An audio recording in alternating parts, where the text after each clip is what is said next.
Hari ini kita akan membahas tentang IKN ya, Ibu Kota Nusantara. Nah, di sini bagaimana ya, ada apa nih ya, ada dari tetangga sebelah ya, bagaimana bisa memandingi Indonesia, peringatan DPR Malaysia dengan pengaruh IKN jelang upacara 17 Agustus ya. Jadi Malaysia ini sudah bingung ya, ini menurut orang Malaysia ke masalah kebangunan di IKN ya. Jadi kita langsung aja lihat videonya berikut ini.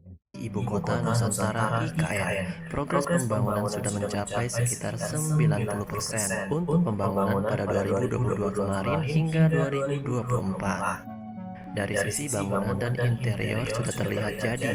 Selain itu, lihat ekonomi Indonesia pun semakin meningkat, khususnya di Kalimantan Timur yang naik sekitar 7-8%. IKN yang berada di Pulau Borneo itu menjadi perbincangan media dan tokoh-tokoh di Malaysia. Assalamualaikum dan salam sejahtera, saya Farhan Hakimi dan buletin awal jam ini kita mulakan dengan berita perkembangan luar negara. Baik, Presiden Joko Widodo berada di Ibu Negara Baharu Indonesia untuk bekerja secara simbolik di pejabat baharunya di Nusantara. Jokowi turut menghadiri majlis perasmian jambatan Pulau Balang yang baru dibina menghubungkan ibu kota baharu itu dengan bandar Balikpapan. Tiba dengan motosikal bersama konvoi, Widodo berkata, jambatan yang menelan belanja 1.43 triliun rupiah adalah lancar dan selesa untuk digunakan.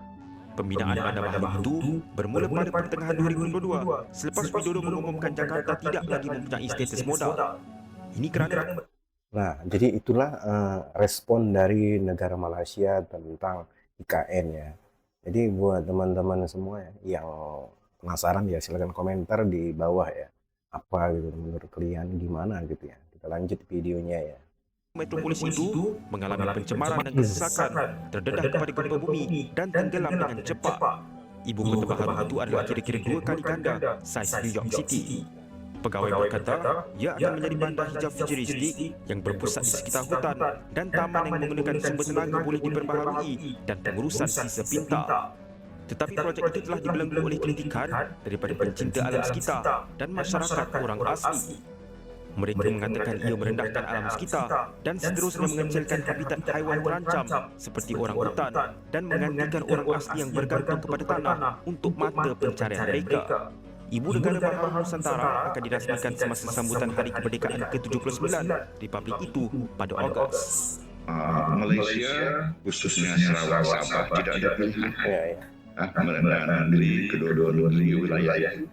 Dia mesti menyediakan diri, dia mesti mengambil bahagian dalam pembangunan ini. Kalau tidak, kedua-dua wilayah itu akan tertinggal.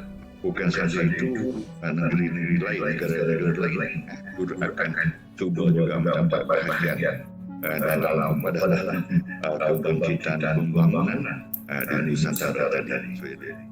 Malaysia tidak ada pilihan. Malaysia harus menjadi bagian dalam pembangunan IKN dan bersiap diri dari sisi positif dan negatifnya. Nah, jadi kan Malaysia tuh nggak ada pilihan lagi, dia mau nggak mau ya ikuti aja ya macam mana masalah apa pengaruh dari adanya IKN ya, Ibu Kota Nusantara Baru Indonesia ya, di sini. Jadi Malaysia itu pasrah kayaknya. Karena lihatnya mungkin lebih mewah, kemudian strateginya, jadi banyak sih alasan-alasan yang mereka utarakan ya, tentang IKN ya. Oke, kita lanjut ya ke video berikutnya ya, videonya kita lanjut aja.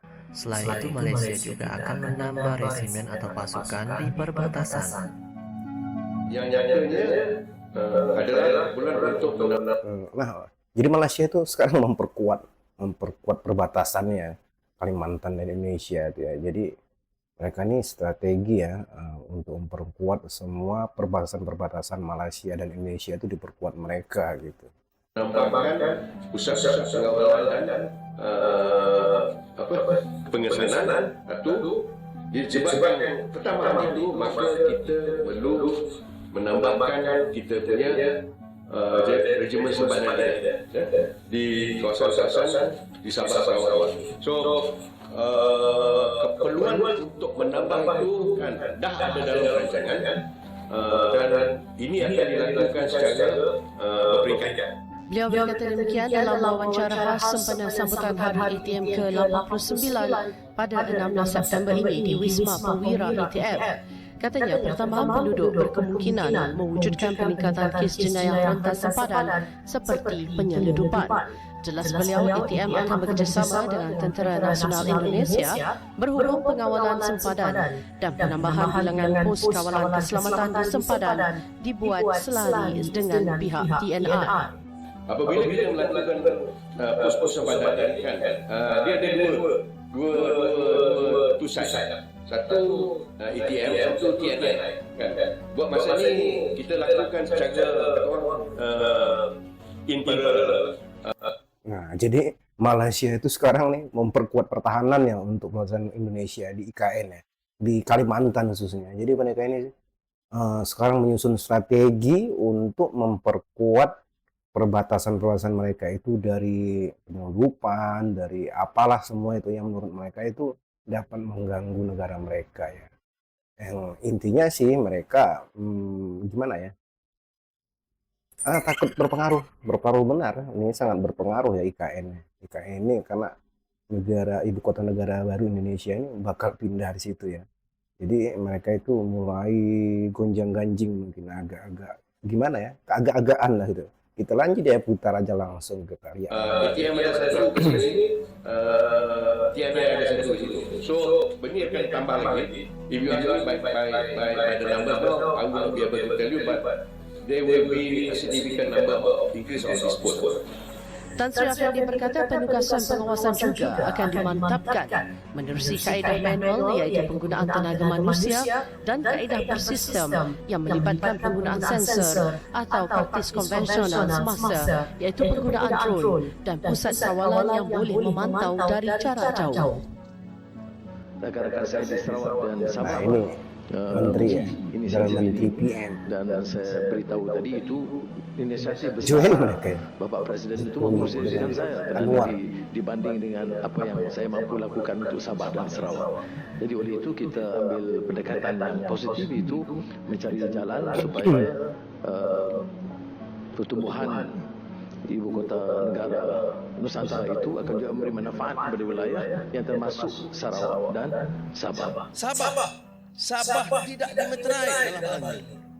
Ketua Menteri Sabah dimaklum bahawa memutamatkan Pulau Sebatik dan kawasan yang melibatkan Tawau dan Sabah itu ditangguh sehingga ada persetujuan baru kerana kita belum bersetuju. Saya ada cakap tadi dengar.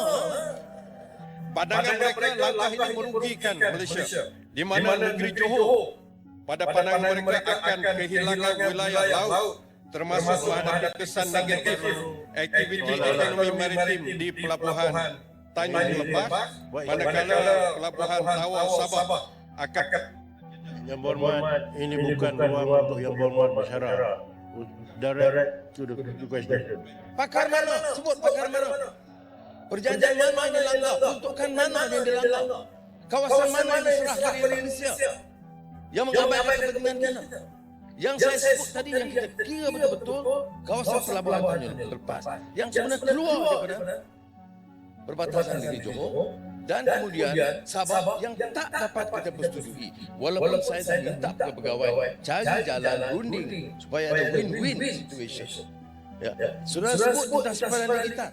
Simpanan digital itu tengok rekod. Yang berunding dengan Presiden Soeharto itu saya sebagai Timbalan Perdana Menteri untuk memberikan mengambil keputusan dipersetujui oleh Presiden Soeharto untuk bawa simpanan digital. Nak mengamuk saja. Yang ditanya itu ialah keperluan satu perjanjian komprehensif. Saya setuju. Nah, jadi ini sebenarnya apa ya? DPR Malaysia ini ngotot masalah pulau yang baik di Indonesia ini di DPR ya. Sih kayaknya agak-agak nyambung dikit ya dengan Pak Anwar Ibrahim ini ya. Kita penasaran ya, dengar aja langsung, kita lihat lagi lah. Jaminan bahawa tidak akan dikorbankan kepentingan kedaulatan negara itu memang pendirian kita. Apakah melibatkan negeri Johor? Setakat tidak ada kawasan melibatkan negeri Johor. Yang melibatkan hanya Sabah. Dan saya telah jawab tadi, soal Sabah ini bukan saja kerajaan persekutuan Brunei di Indonesia untuk kawasan sempadan Sabah termasuk sekitar Pulau Sebatik itu akan melibatkan wakil dari kerajaan negeri Sabah. Itu sudah bagi perlakuan. Jadi soal dia komprehensif settlement yang belum dimeterai hanya sebahagian kecil yang melibatkan sempadan Sabah dan memang kita tidak dapat bersetuju. Bagaimana boleh kita teruskan kalau pengalaman kita dengan Thailand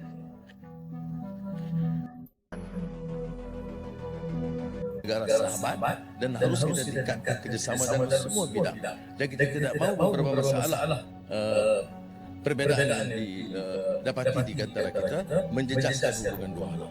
Jadi tapi muktamad pendirian kita adalah tidak mungkin kita korbankan satu inci pun tanah negara kita. Dengan perkembangan pesat ekonomi Indonesia dan pembangunan IKN, tentu pengaruh Indonesia semakin kuat di wilayah regional dan perbatasan. di Kalimantan Timur, pertumbuhan ekonomi pada kuartal pertama berapa persen, tahun kuartal kedua berapa persen. Ini pembangunan juga berdampak pada wilayah di sekitar kita. Terakhir setahu saya sudah di atas 7 tinggi sekali. Nah, itu dia pembangunan IKN tidak hanya menjadi pembicaraan di dalam negeri saja. Nah, itulah tadi ya pembangunan IKN yang tidak hanya dibicarakan di dalam negeri aja ya. Jadi IKN ini memang sampai negara tetangga pun heboh itu ya, heboh semua itu ya. Mereka udah merasa gimana? Nggak bisa menandingi lagi nih dengan Indonesia ya. Mereka sampai itu memperkuat pertahanan perbatasan Malaysia Indonesia ya di sana, dipersiapkan mereka semua. Jadi buat teman-teman semua yang penasaran, yang pingin untuk apa, silakan di komentar di bawah dan jangan lupa untuk follow channel ini ya.